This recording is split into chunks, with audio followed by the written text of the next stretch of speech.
Okay, so terminal integrated experimental refresh on resume.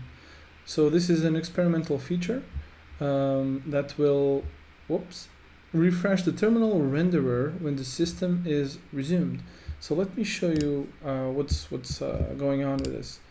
So sometimes if you open the terminal and run some commands and sleep the system, and you wait a little bit, when you wake the system up, the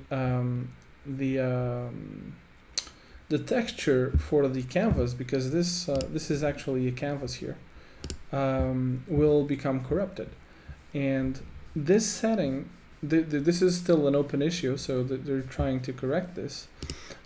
So this setting is an experimental refresh on resume, which is if that happens to you, so when you wake up the computer, like you lift the lid or something like that, and you wake it up, and your terminal is all weird, try setting this to true and see if it fixes that.